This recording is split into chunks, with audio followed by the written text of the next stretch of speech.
Hello, friends. This is Dave Hurwitz, executive editor at ClassicsToday.com, here with the worst musical passage ever by anybody, and how I first encountered it, and simultaneously how I discovered Puccini's Turandot, which contains the worst musical passage ever.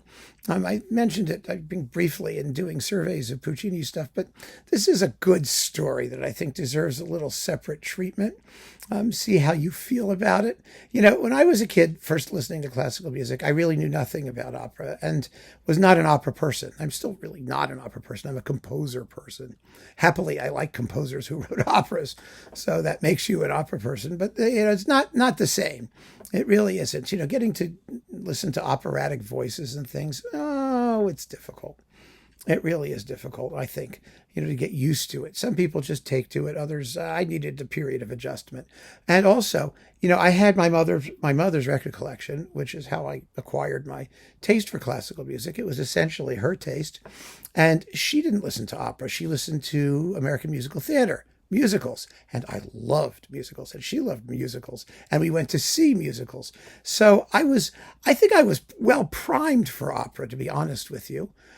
Because a musical is essentially an opera. I mean, it's got dialogue, but the idiom is a little different. But you hear plenty of operatic singing and trained voices and all of those things. So, I got there. I got there eventually. And the first Puccini opera that I ever heard was not Turandot. It was Tosca, and it was Tosca because somehow it like Kmart or Grant's. I think it was Grant's was the store. It was one of those 5 and dime stores that had, a record section next to the, underwear and, muumuus and other things. And they had the Carla Davis Caballé Carreras Tosca in a pile of pop music things. It was a cutout of some kind because it had like this big oil stain on it and it smelled kind of funny, but it was like 50 cents. So I grabbed it on Phillips, in the big, beautiful box with the styrofoam and the libretto and the really, really something. I didn't look at librettos in those days when I was listening to operas. Eventually, I would look at the synopsis, and then if I read the synopsis, there it is. And if I really loved the thing, I would sit down and follow it, with the actual libretto, especially when I had multiple recordings. I figured I should probably know what all the screaming is about. So, I listened to it, and it was very, very beautiful. And in those days, the way I listened to these things was I would put it on my stereo and read a book or a magazine, usually Scientific American, I think was what I would usually do when I was reading opera, because for some reason they went well together. I don't know. And if I was going to like the opera, as I mentioned in my talk on how I listen, the good bits would reach out and grab me and distract me from whatever I was reading about. And that was a good thing, because if I found that I had to pause to hear something really cool, then I knew I would probably enjoy the work when I fully committed to it. Because, I always dipped my toes in gingerly. I figured if I had the music playing while I was reading something, I had a double chance of getting some kind of sensory reward or intellectual stimulus. I would enjoy hearing it, or I would enjoy reading it. Sometimes I would enjoy both, but usually, I would find the things to like in both media. So that's how I did it. And I got that Tosca for 50 cents, and I thought, well, I like Puccini, and I read a little bit about him, and I decided that I wanted to get Turandot because it was his last work. And usually last works are like really good because the people who write them know what they're doing by then. By the time they get to the very end, either that or they conk out entirely. Well, I had no idea that Puccini never finished Turandot. I just knew it was his last work, and it was supposed to be his ultimate masterpiece and all this stuff. I read some stuff about it somewhere. And so I wanted to get Turandot, but it took me a while because I had to buy it at full price. And, that means cutting a bunch of lawns or babysitting or doing something. I had an allowance that was, de minimis. Thanks, Pop. And so I had to save my shekels. And in order to get Turandot, I had to get to Cutler's in downtown New Haven, for Tosca, I just needed a bike trip to downtown Milford. I didn't need parental permission. I didn't need a car. I just would tool around all these stores with my friends and we'd see what was around. And that's how I got Tosca. But for Turandot, well, that required some foresight and planning because I needed someone to drive me. And I had to go to Cutler's, the great record emporium in downtown New Haven on York Street, or not on York Street, it was actually on Broadway, but off of York Street, right next to the Yale Co-op, which in those days was not just a Barnes & Noble. It was the actual Yale-owned Yale Co-op where you could get your Yale memorabilia, and the bookstore was in the basement, and it also had a fabulous classical record selection that was really almost as good as what Cutler's had next door. So, I got the Colin Davis Sibelius cycle at the Yale Co-op on Phillips. So, yeah, there was great stuff in those days. There were resources, definitely resources. So I ran into Cutler's to get Turandot, and the one I got was the Nilsson, Björling, Leinsdorf, Caballé, I think is Liu. It was really, no, Tebaldi. I'm sorry, Tebaldi is Liu. It was really, really a good deal in those days because RCA was a domestic label. They were less expensive than Philips or, the imports that were separate labels in those days, the European imports. Of course, the pressings were crap, but operas came in boxes. So they weren't as warped, as warped as the individual albums. And you did get a booklet, you got the libretto, and you got all that stuff. So I said to myself, great, I'll get that one. So I got it and I took it home and unwrapped it and plunked it on my turntable and opened up my Scientific American and let it rip. And I thought it was pretty cool. It had a lot of moments that I found distracting. I mean, the Executioner's chorus was particularly good. That's just an amazing moment. And there were a few other things that were really kind of special. I mean, In Questa Regia was wonderful. The big choral moments and, it had crashing gongs and lots of percussion and all kinds of stuff going on. So that was really fun. I mean, it was really, really enjoyable. But then I got to Act 3. I got through, Nessun Dorma, which, Björling sings without the interpolated high notes at the end, but it was still very, very nice. And then there's the torture scene and Liu gets killed and all of that stuff is happening and she's finally, the piccolos evaporate as she's dead.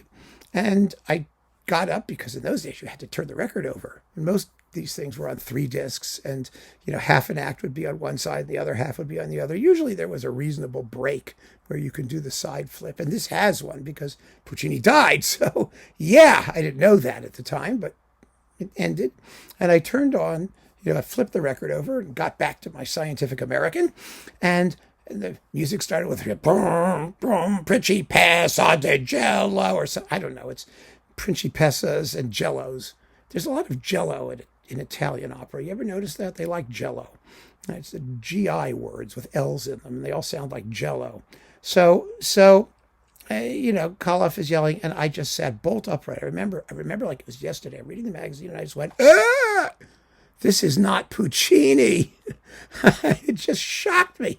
It shocked me to death. I somehow, subconsciously, I had gotten into the piece and sort of understood its musical language in some way. And when Franco Alfano's completion came in, it just blew me away as totally, completely alien to what Puccini had been doing. And I didn't understand what was going on. I said, something's wrong here, and this is the wrong opera. I don't know. So I looked at the libretto, the booklet, where they explain the history of the work, how Puccini died, and they hired Franco Alfano to complete the final scene. And I said, well, that explains it. And, so the music's going on, and I really don't like it nearly as much as Puccini's own stuff. And it really sort of gave me a twinge of satisfaction to know that I had divined what was happening, that wasn't Puccini, and that it obviously wasn't Puccini.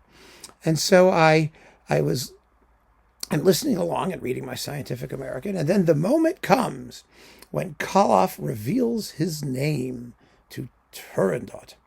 And, it's a big moment. It's supposed to be a really big moment. I didn't know that was the moment because I was reading my magazine. But all of a sudden I hear, I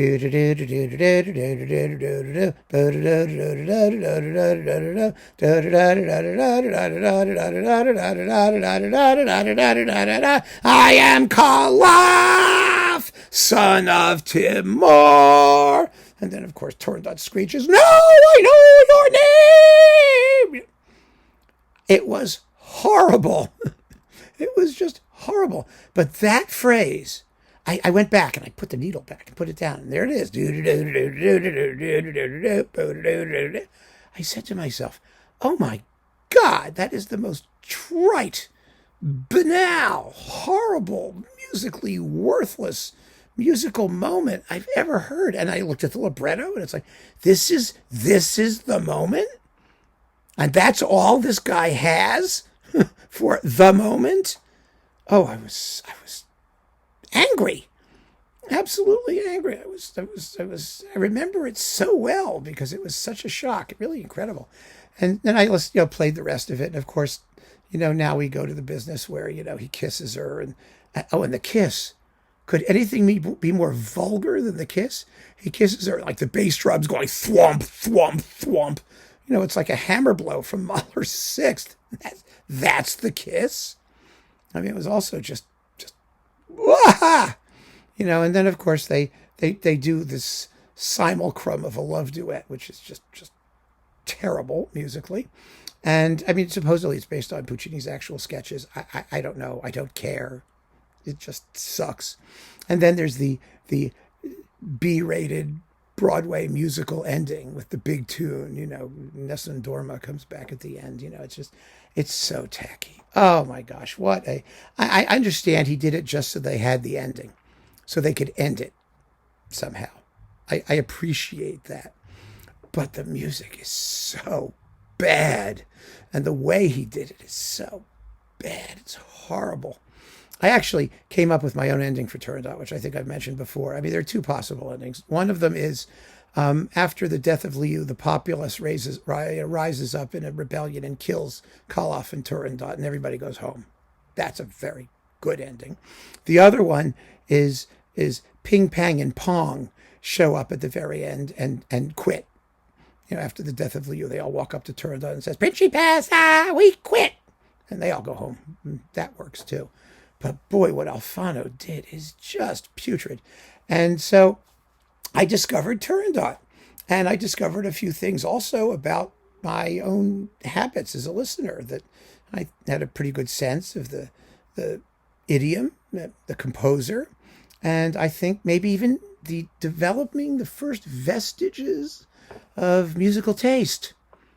And I knew what I liked and what I didn't like, and what I thought was good and what I thought was atrocious. And Alfano's completion is atrocious. Oh, my goodness. So, did you have experiences like that where, you were listening to a piece of music and it not only taught you something about the music and the composer, but also your feeling for aesthetics, your own personal taste in music and ability to evaluate something as good or bad? I'm very curious to see what your experience was. So please feel free to share it with all of us. It's very, very interesting how we encounter these things. But that was a shocker. That was a serious, serious shocker. So keep on listening, friends. Thanks for joining me. Take care.